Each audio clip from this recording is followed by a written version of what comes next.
So yeah, again, thank you very much. No, it's really my honor and my pleasure to be here. Especially, I mean, to start with my background, I'm what a lot of people will call, or what we call in our industry, kind of like geo freaks. So we people that we like a lot geography. So I actually just got a lot inspired just by the little kind of like that I just catch up in here. I mean, like the discussions that you are having, from my point of view, it's something really exciting. It's what we talk about, kind of like organizations realizing that they need to understand their geography. And that sounds very obvious, but it's incredible how many organizations have not thought about the importance of location to their business or to whatever kind of like information they're managing. So understanding accessibility, understanding like what is like the POIs, the economic interest, all of that is the fundamentals of geography, understanding the space, right? So so that's why I think it's very exciting. Just a little remark before I start with the presentation on the discussion that you were having before. There's incredible developments going on around doing essentially the kind of like the analysis that you were describing. Not only on just doing it by the buffers or like these kind of like analytical processes, the GIS processes, but by doing grid maps, doing heat maps, but like in a more sophisticated way. And there's a lot of like technology that is being developed these days that is freely available, and there's a lot of data already available to kind of like play, to kind of like connect it to systems like this. I hope I will be able to show you a few later, but Eurostats I think is here. They're doing incredible work around something called population grids. I think it talks a lot about like, so they're doing population grids. You probably should all be doing tourism grids in a way, right? So just to frame it in that way. But so to start, I mean, very often I have to kind of like explain to a lot of the audience something that to some of us is very obvious, but there's a very big difference in understanding, like, where something happens versus why it happens there, right? And this is an example that I take a lot from commercial color relations.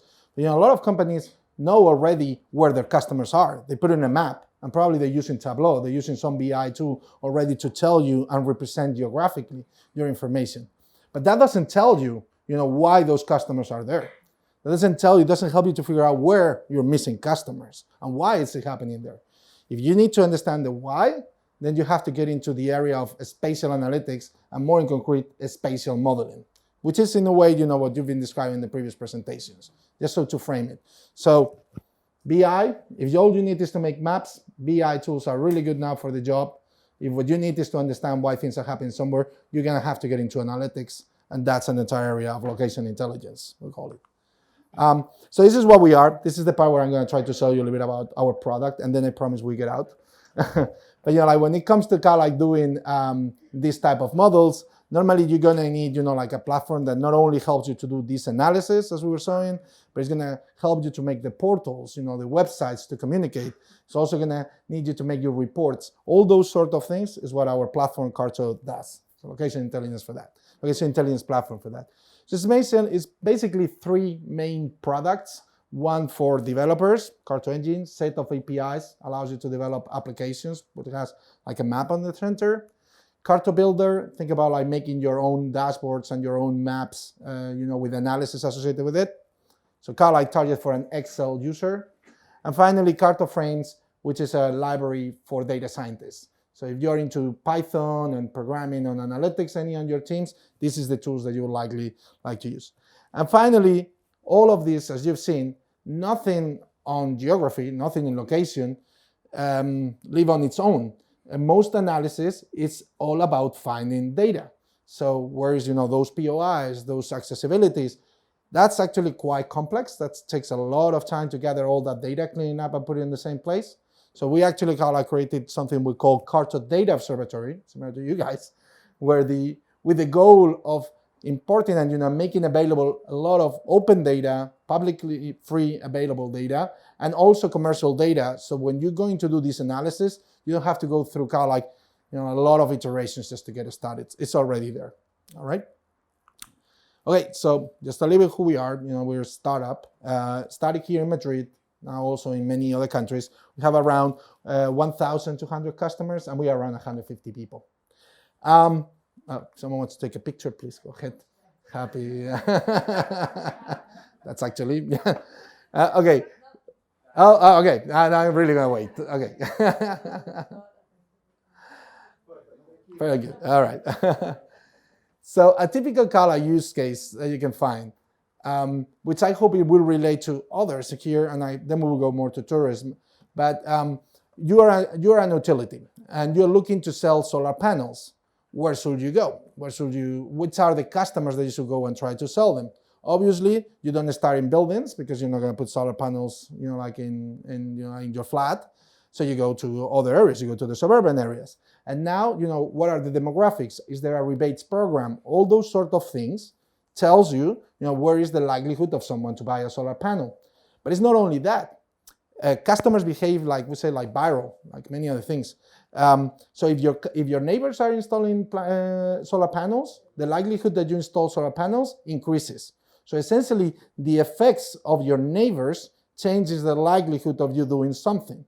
And the only way to make those relations is by making a spatial model that will take that in consideration. Okay, so that's a kind of typical thing that we use it. How it works, very, very simple. I'm not going to go technical, but normally you will start with your own data. Where are my locations, right? Where are my hotels? And you want to predict something like, okay, how many more tourists, how many more guests will I get if I open a new hotel in a new location? So you start with the data that you have, then you augment it with other sorts of layers, like demographics, like population movements of tourists, and all these things. Third-party data that we can bring to you, or you can bring. We create a lot of, derive what we call spatial features, distance to hotels, distance to airports, like connectivity, like POIs, like monuments, all those sort of things. We combine that and we create what we call a training model, and with that, you go through a pipeline and you end up creating what we call a prediction model, a projection. You can predict. So essentially telling you what is the likelihood of how many tourists you will get if you open a particular location. So from your data to more data to modeling to finally be able to do predictions. This is the common process for any of these things. It's quite technically inside, but I just wanted you guys to get an idea about how this works. All right. I think just want to leave it with the last one before I pass it to one of my colleagues. It's like this idea of it's the time to move from visualizing data on maps to start analyzing data using maps. So one thing is it's very cool to visualize, see the map, but if we don't understand why these things are happening there, it's just, I'm going to say here, maybe not politically correct, but it's data porn. You have to move on to something where you understand why things are happening there. So I'm just going to leave it there. And the reason, because I wanted to invite Paloma, one of my colleagues, so he's going to tell you about one particular use case on this space around tourists, which I thought will be much more useful than me just talking and talking. All right, so Paloma, why don't you? Yeah. So after listening to your talks today, I think we've been covering in some talks about data, mobile data, and how we can use it in our models. And I wanted to follow on that Wanda example, but we cover not 2018, but 2019. And the reason why I think this case is interesting is because it's combining 3 of the 10 industries that are growing into using spatial data analytics. So you are pioneers here, and I think it's a very nice case to showcase this relation. So we've seen telco data. I'm moving to another type of data. We've been discussing today as well about this. And it's a short-term rental. It can come from different platforms or aggregators. But I want to ask you first, how it can help, or how we identify that is helping us on building models. The first one, it's for example, these retailers. It could be like stores that are providing tourists with snacks or food, but also to those that are offering services. So how can I understand better what kind of services should I bring to a specific store? For example, if I see an increase in Thai tourists, for example, in a specific in Barcelona, most likely they really like spicy food. I've been there, and if it's not spicy, it's not delicious. So it's one of the insights that we can get from data. Another one, this is more of a traditional. So how can I understand the impact that these short-term rental platforms, you've seen probably many news about how it's affecting cities. We have in Madrid and Barcelona some conversations going on about how it's affecting city centers. So that's another useful use of the data.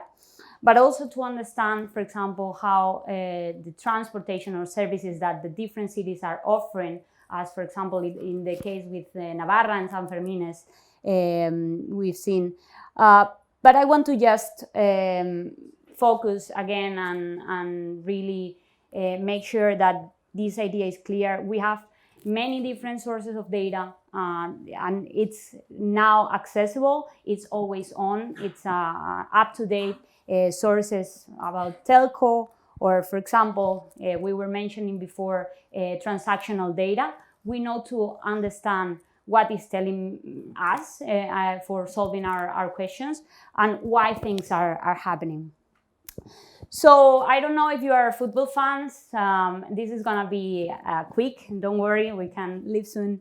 But as I mentioned, we extend that investigation that the team was doing on Wanda to this June. So you see that we are not talking about data from 3 years ago. It's this year data and how the Champions League affected the city. So first, when you are investigating or trying to understand something, what you look is the past, what happened in the past. And to give you an idea on how we see that this impacted the city, I'm giving you an example of visualizing information, just visualizing, we are not analyzing here, about how many new properties were published in these portals that offer short-term rentals in 2018 and April 2019.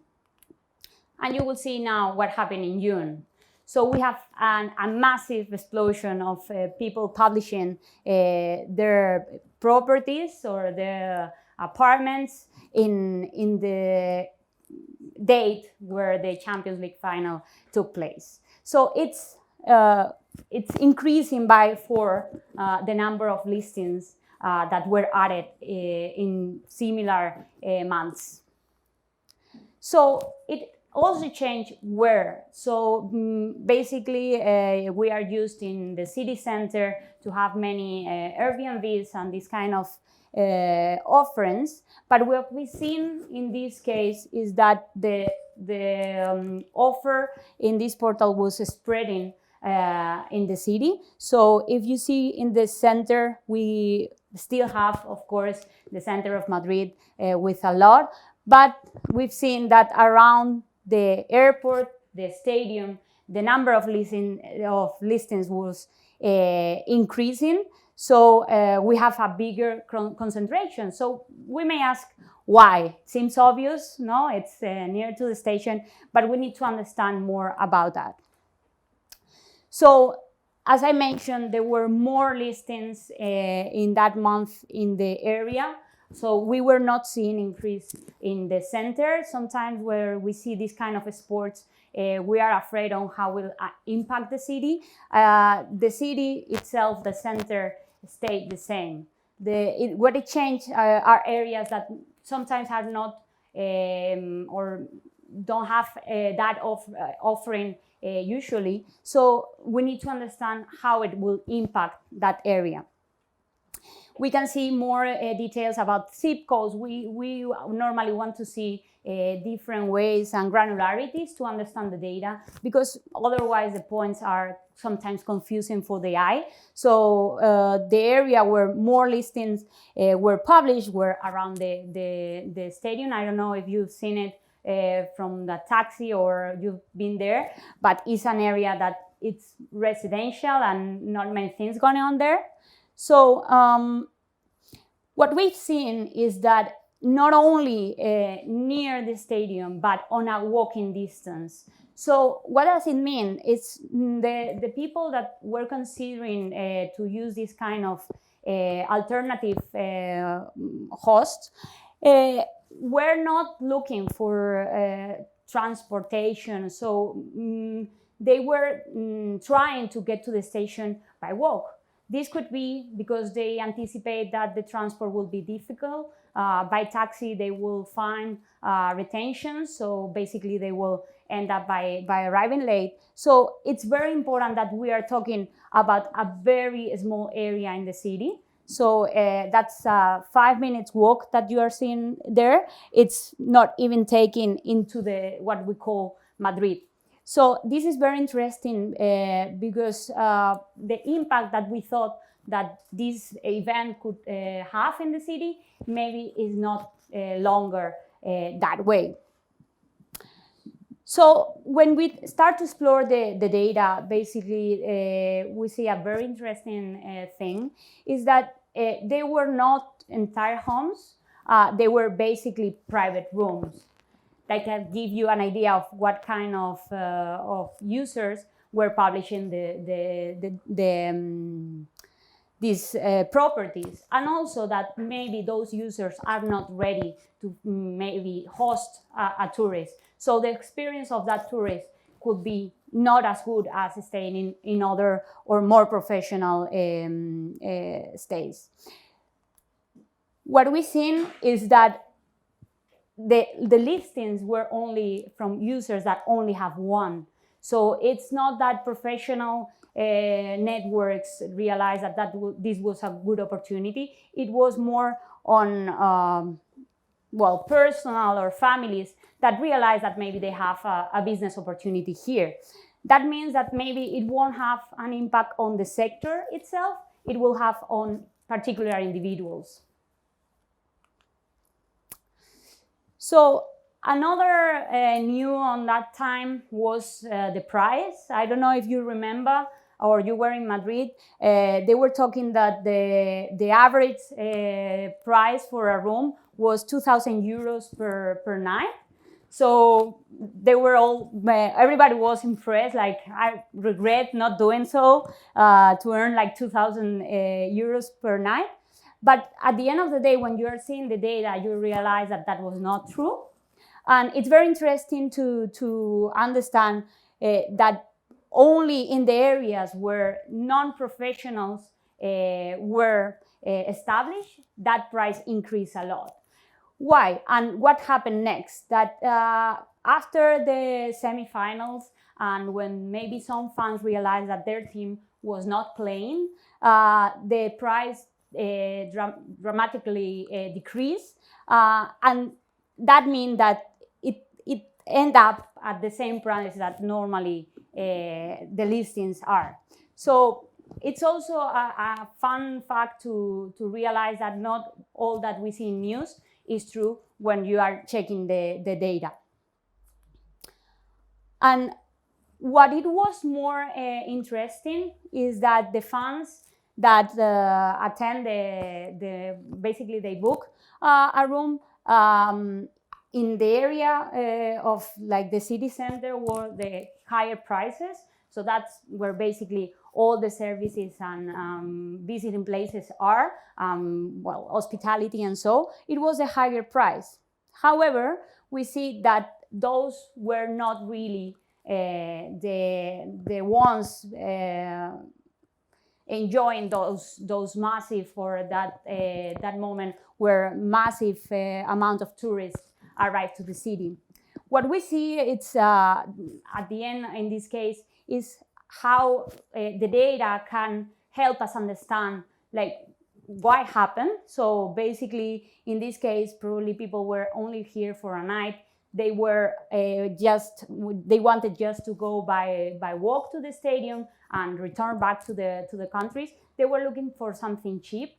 Probably they were not expecting to spend a lot of money on services. So this kind of analysis will help us to basically understand better how the services or like the for both private and public sector need to be addressed on, for example, specific events.